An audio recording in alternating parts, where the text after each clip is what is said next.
Essa é um tipo de estratégia que a gente vê muitos contadores fazerem. E, infelizmente, dependendo da estratégia feita, você está gerando um possível risco para aquela empresa. A gente teve um caso recente na qual tinham duas empresas no mesmo local, na qual uma empresa era do Simples Nacional e a outra empresa era do lucro presumido. E essa empresa do Simples Nacional tinha 70%, 80% dos funcionários e estava prestando serviço para essa empresa. Só que não tinha nota fiscal entre elas e não tinha cessão de mão de obra. O contador só falou, não, abre essa empresa aqui para, consequentemente, você ter uma carga tributária na folha de pagamento mais baixa. Só que não tem contraprestação, não tem uma nota fiscal. E outra coisa também, empresa do Simples Nacional, anexo 4 do Simples Nacional, eu só posso fazer cessão de mão de obra de vigilância, limpeza, zeladoria. Não posso fazer cessão de mão de obra, propriamente dito, para qualquer outro tipo de serviço. Então tem essas questões que podem ocorrer lá na frente, uma autuação.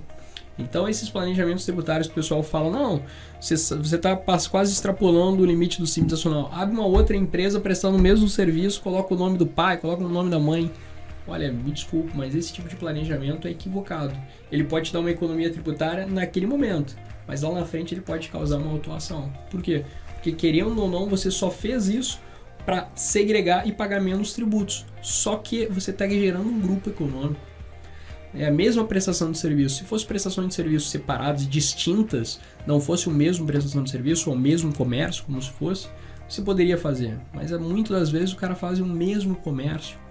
E aí você está evitando as questões de, eu estou tendo uma economia tributária agora. Você está tendo uma economia tributária agora, mas lá na frente você pode ser até autuado, porque isso daí nada mais é do que um grupo econômico.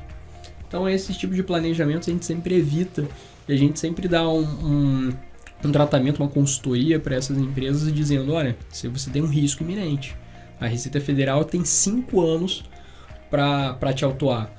Pode ser que muitas das vezes você tem 3 anos de atividade e aí você começa a fazer daqui para frente certo, você pelo menos tem 3 anos de risco de ser autuado, mas daqui para frente você tem a maneira correta de não ser autuado mais e aquele risco pode ter passado.